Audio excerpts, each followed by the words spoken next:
آج ہم ایک ایسی شخصیت کی بات کر رہے ہیں جس نے تاریخ کا رخ ہی بدل دیا، یعنی ینگ جین، وہ بادشاہ جس نے چین کو متحد کیا۔ ہمارے پاس جو مواد ہے، ینگ جین عظیم بادشاہ کی کہانی سے، وہ اس کی زندگی اور کارناموں پر کافی روشنی ڈالتا ہے۔ بالکل۔ ینگ جن یا بعد میں شین ہوانگ ڈی ایک بہت ہی اہم تاریخی کردار۔ ذرا سوچیں، ایک 13 سال کا لڑکا ایک ایسی ریاست کا بادشاہ بنتا ہے جو خود ایک بڑے بکھرے ہوئے ملک کا حصہ ہے۔ چین اس وقت متحد نہیں تھا، ہر طرف آپ کہہ لیں افراتفری تھی۔ جی، وہ جنگجو ریاستوں کا دور کہلاتا ہے، مسلسل جنگیں، سازشیں، عدم استحکام۔ اور اس ماحول میں اس نوجوان کے دل میں ایک بڑا خواب تھا، ایک غیر معمولی خواب۔ پورے چین کو ایک جھنڈے تلے جمع کرنا۔ بالکل۔ تو آج ہم یہی دیکھیں گے کہ یہ سب کیسے ہوا، اس نے اپنی طاقت کیسے بڑھائی، کیا طریقے اپنائے۔ اور وہ عظیم تعمیرات جیسے چین کی دیوار اور وہ پراسرار مقبرہ۔ ہاں، اور وہ لافانی زندگی کی تلاش کا قصہ، اس کی کہانی میں عزم ہے، ظلم بھی ہے، سازشیں بھی، اور حیران کن تعمیرات بھی۔ تو آئیے اس دلچسپ شخصیت کی زندگی میں گہرائی تک اترتے ہیں۔ اچھا، تو شروعات ہوتی ہے جب ینگ جن صرف 13 سال کا تھا۔ وہ ریاست چن قن کا بادشاہ بنا۔ چن اس وقت کی کئی ریاستوں میں سے ایک تھی، مگر طاقتور تھی۔ جی، اور اس کا مقصد شروع سے بہت واضح تھا۔ بکھرا ہوا چین اسے قبول نہیں تھا، وہ اسے متحد کرنا چاہتا تھا، ایک مضبوط مرکزی حکومت بنانا چاہتا تھا۔ 13 سال کی عمر میں اتنا بڑا منصوبہ! ذرائع بتاتے ہیں کہ شروع میں مشکلات بھی تھیں۔ اس کی اپنی والدہ اور ان کے ساتھی جیسے لو بوئے، ان کے اپنے کچھ عزائم تھے۔ ہاں، اقتدار کی اندرونی کشمکش تو ہوتی ہی ہے۔ لیکن پھر ایک شخص سامنے آتا ہے، لی سو، ایک مشیر۔ ذرائع کہتے ہیں کہ اس نے ینگ جن کی بڑی حوصلہ افزائی کی۔ اچھا، کیا کہا اس نے؟ اس نے کہا کہ ینگ جن میں وہ صلاحیت ہے کہ وہ چین کو متحد کر سکتا ہے، اور یہ کہ تاریخ نے اسے یہ موقع دیا ہے جو شاید ہزاروں سال میں ایک بار آتا ہے۔ یہ تو بہت بڑی بات کہہ دی اس نے۔ لیسو کا یہ مشورہ واقعی اہم لگتا ہے، خاص طور پر جب دوسرے لوگ شاید اسے کمزور کرنا چاہتے ہوں۔ بالکل، اس نے نوجوان بادشاہ کے ارادے کو اور پختہ کر دیا۔ یہ دکھاتا ہے کہ صحیح وقت پر صحیح مشورہ کتنا اہم ہو سکتا ہے، خاص کر جب مقصد اتنا بڑا ہو۔ اور لگتا ہے ینگ جن نے اس مشورے کو بہت سنجیدگی سے لیا۔ ہاں، فوراً عمل شروع کیا، اپنی فوج کو منظم کرنا شروع کیا۔ ذرائع بتاتے ہیں کہ اس نے فوج کو بہتر ہتھیار دیے، لمبی تلواریں، زیادہ طاقتور کمانیں۔ یعنی فوجی ٹیکنالوجی پر توجہ دی۔ جی، اور اس کی فوجی مہمات کامیاب رہیں، ایک کے بعد ایک ریاست فتح کی۔ وہ جنگوں میں بہت بہادر مانا جاتا تھا۔ فوجی طاقت تو یقیناً اس کے منصوبے کی بنیاد تھی، ایک منظم فوج، بہتر ہتھیار، اس نے اسے دوسری ریاستوں پر برتری دی۔ لیکن اس کے طریقے بہت سخت تھے۔ ہاں، یہیں پر اس کی شخصیت کا وہ پہلو سامنے آتا ہے جس پر بہت بحث ہوتی ہے۔ اتحاد نرمی سے حاصل نہیں ہوا۔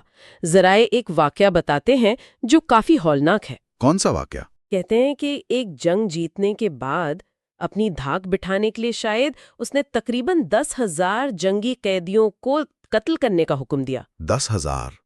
یہ تو بہت بڑی تعداد ہے۔ جی، اس واقعے نے یقیناً اسے ایک سخت گیر بلکہ ظالم حکمران کے طور پر مشہور کر دیا ہوگا۔ لوگ اسے ظالم کہتے ہوں گے پھر۔ بالکل، ذرائع یہی بتاتے ہیں، لیکن لگتا ہے ینگ جین کے نزدیک یہ ضروری تھا، ایک ناگزیر قدم چین کے اتحاد اور امن کے لیے۔ یعنی مقصد عظیم تھا پر ذرائع متنازع۔ صحیح کہا، یہ اس کی شخصیت کی پیچیدگی ہے، ایک عظیم مقصد لیکن اس تک پہنچنے کے لیے انتہائی بے رحمانہ طریقے۔ تاریخ میں ایسے کئی حکمران ملتے ہیں۔ تو ایک طرف وہ باہر کی ریاستوں کو فتح کر رہا تھا، دوسری طرف محل کے اندر بھی سکون نہیں تھا۔ اقتدار کی کشمکش ختم نہیں ہوئی تھی۔ نہیں ہوئی۔ ذرائع بتاتے ہیں کہ تخت سنبھالنے کے بعد بھی سازشیں ہوئیں۔ اس کی اپنی والدہ اور ان کے ایک ساتھی نے مبینہ طور پر اس کے خلاف سازش کی تاکہ کسی اور کو بادشاہ بنایا جا سکے۔ یہ تو بہت سنگین بات ہے، اپنے ہی خاندان سے مخالفت۔ جی، لیکن یہاں بھی ینگ جن نے بہت سختی اور ہوشیاری دکھائی۔ اس نے کیا کیا؟ اس نے سازش ناکام بنا دی، تمام ملوث افراد کو سخت سزائیں دیں۔ سب کو؟ ہاں، حتیٰ کہ اپنی والدہ کو بھی نہیں بخشا، گو کہ ان کی جان بخش دی، انہیں نظر بند کر دیا گیا۔ اچھا، تو اس نے یہ واضح کر دیا کہ وہ کسی بھی رشتے کو اپنے مقصد کی راہ میں حائل نہیں ہونے دے گا۔ بالکل، اس واقعے نے اس کی گرفت اقتدار پر اور مضبوط کر دی۔ ایک واضح پیغام تھا سب کے لیے۔ یعنی وہ اپنے مقصد کے لیے کسی بھی حد تک جا سکتا تھا۔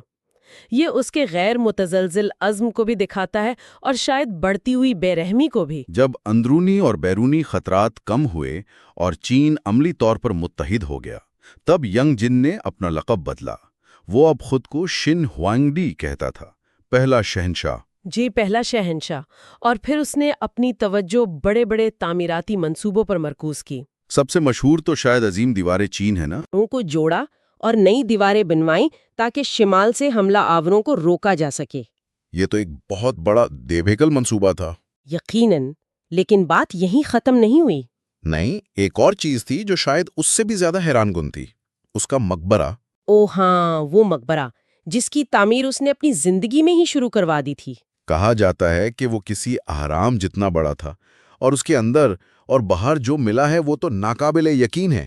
آپ ٹیراکوٹا آرمی کی بات کر رہی ہیں؟ جی وہی، ہزاروں مٹی کے سپاہی، گھوڑے، افسر، ہر ایک کا چہرہ مختلف، جیسے اصلی فوج ہو۔ ان کا مقصد تھا کہ وہ موت کے بعد بھی شہنشاہ کی حفاظت کریں۔ یہ تصور ہی کتنا عجیب اور بڑا ہے۔ یہ دونوں تعمیرات، دیوار اور مقبرہ، کیا ظاہر کرتی ہیں؟ دیکھیں، دیوار تو دفاعی ضرورت تھی، لیکن ساتھ ہی وہ متحدہ سلطنت کی طاقت اور وسعت کی علامت بھی تھی۔ مقبرہ اور ٹیراکوٹا آرمی وہ زیادہ ذاتی تھے۔ یہ اس کی بے پناہ طاقت، اس کے وسائل کا مظاہرہ تو تھے ہی، لیکن شاید کچھ اور بھی؟ ہاں، یہ اس کی شدید خواہش کو ظاہر کرتے تھے کہ اس کا نام، اس کا کام، اس کی حکمرانی موت کے بعد بھی قائم رہے، ہمیشہ کے لیے۔ مقبرے کے اندر کی تفصیلات بھی تو کمال کی ہیں، کہتے ہیں پوری سلطنت کا نقشہ بنایا گیا تھا۔ جی، اور دریا اور سمندر دکھانے کے لیے پارا یعنی مرکیوری استعمال کیا گیا تھا۔ پارا، یہ تو خطرناک ہوتا ہے۔ ہاں، لیکن شاید وہ اسے کسی خاص علامت کے طور پر دیکھتے تھے۔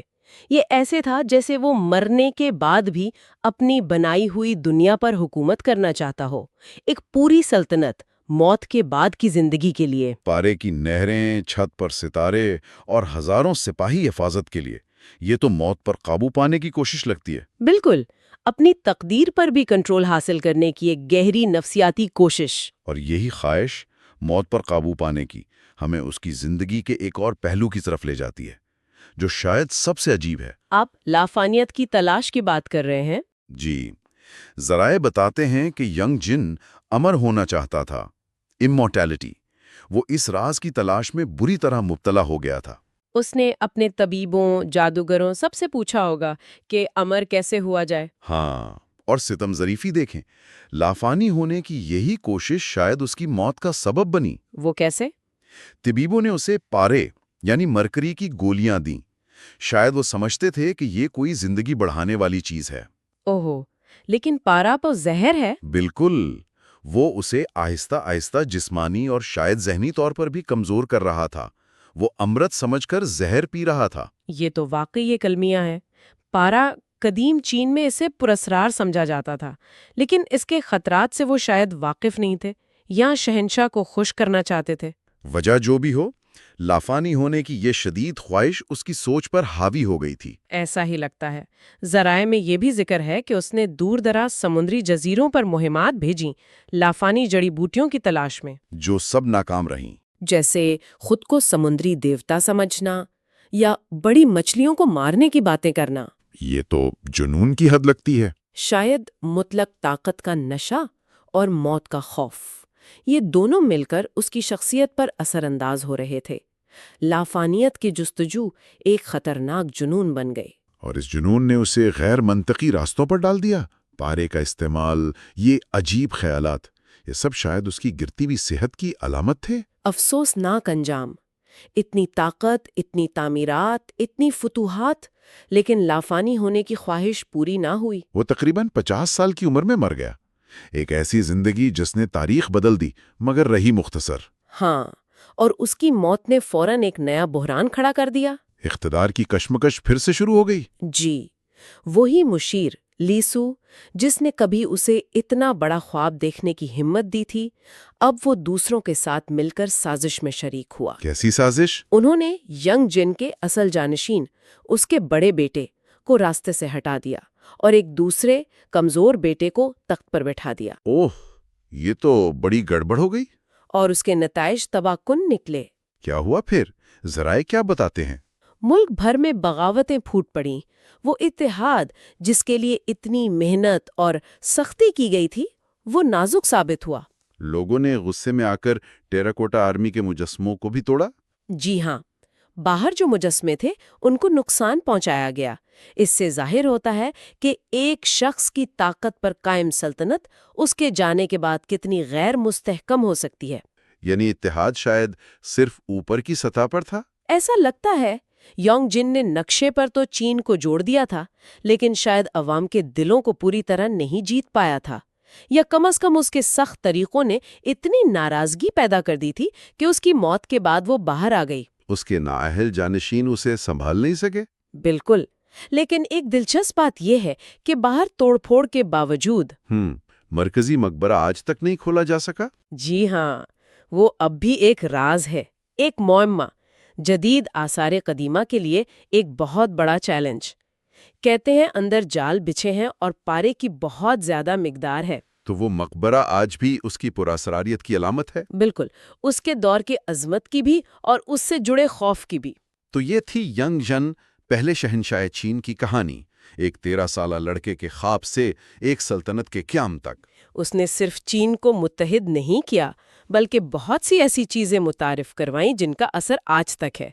مشترکہ کرنسی، وزن اور پیمائش کے نظام، اور سب سے اہم، ایک معیاری رسم الخط رائٹنگ سسٹم، جس کی بنیاد پر آج کا چینی رسم الخط بنا ہے۔ جی، اور عظیم دیوار جیسی یادگاریں تو ہیں ہی۔ لیکن اس کی میراث بہت پیچیدہ ہے نا؟ بہت زیادہ۔ وہ بلا شبہ ایک غیر معمولی منتظم تھا، ایک فوجی ماہر، ایک دور اندیش رہنما۔ آج کے چین کی بنیاد اسی نے رکھی۔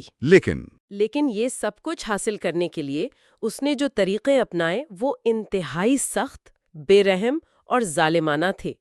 اس کا نام طاقت اور تعمیر سے بھی جڑا ہے، اور جبر اور جنون سے بھی۔ 2000 سال سے زیادہ ہو گئے، لیکن اس کی کہانی آج بھی ہمیں سوچنے پر مجبور کرتی ہے۔ ایک طرف اتحاد اور ترقی، دوسری طرف انسانی قیمت۔ بالکل، اور شاید آخری سوال جو ذہن میں آتا ہے وہ یہ ہے کہ کیا تاریخ کی بڑی تبدیلیاں ہمیشہ اتنی سختی کے بغیر ممکن نہیں ہوتی؟ ینگ جن کو تو یقین تھا کہ اس کا راستہ ہی صحیح ہے۔ ہاں، اسے یقین تھا کہ یہ ضروری ہے، لیکن اس کی موت کے فوراً بعد جو بغاوتیں ہوئیں وہ بتاتی ہیں کہ شاید اس اتحاد کی بنیادیں اتنی مضبوط نہیں تھیں، یا جس طرح اسے حاصل کیا گیا وہ پائیدار نہیں تھا۔ کیا تاریخ مختلف ہو سکتی تھی اگر وہ تھوڑا نرم رویہ اپناتا؟ یہ ایک ایسا سوال ہے جس کا جواب شاید کبھی نہ ملے، لیکن اس پر غور کرنا آج بھی اہم ہے۔